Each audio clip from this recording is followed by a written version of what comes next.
tèmi ó tútù sẹ̀ ọjà wa ti dé o fún àgbẹ̀gẹ́ bí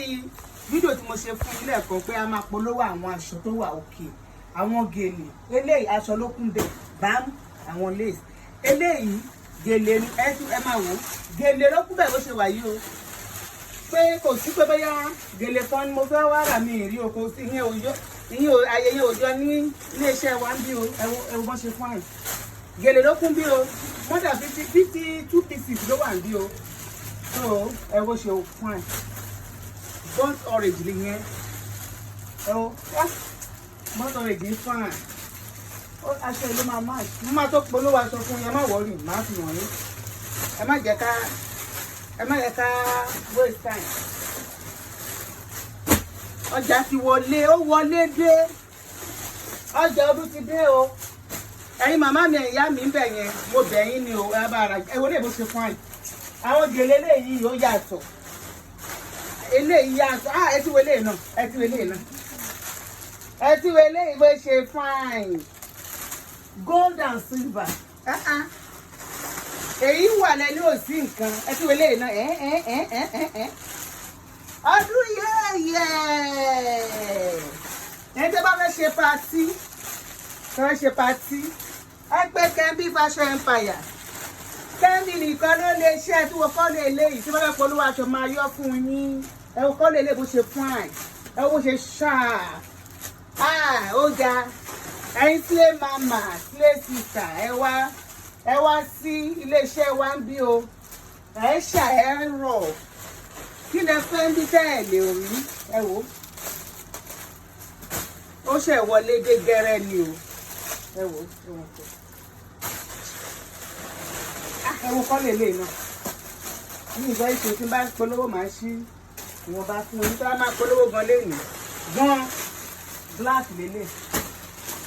a máa polówó gan lẹ́yìn fún yín ó ṣe wọlé ni mo ní kí n polówó ẹ̀ fún yín ibi aṣọ ló kún bẹ́ẹ̀ ṣẹ́ẹ̀rì ó raṣọ òwárí gèlè tó má ṣe kò ń ṣe léṣe ẹwù àti wọlé náà nà gbé kámẹ́rà súnmọ́ bí gbẹ́kọ̀ ń wo bó ṣe ń lọ ẹwù lè ṣe fine ẹ wo tó ẹrú ọlọ́run àwọn gèlè ó ga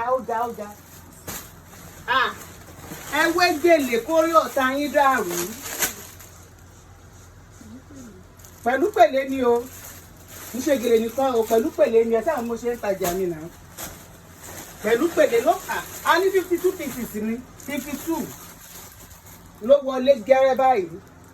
ẹ wá kó ti yín o ẹni tó bá fẹ́ ṣe wẹ́ẹ̀dẹ̀ fẹ́ mú gèlè ẹ pé Kẹ́mi Bùkọ́lá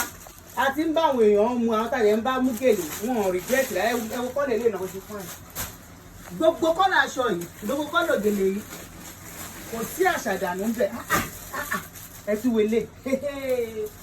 ẹ tún bí kámẹ́rà tún mọ́ bí ọmọ yìí ẹ wele bó ṣe tún rí àwọn gèlè yìí fáyìn o Jesus Christ ẹ tún wele náà pẹ̀lú pẹ̀lẹ́ ni o Kẹ́mi nìkan ló lè ṣe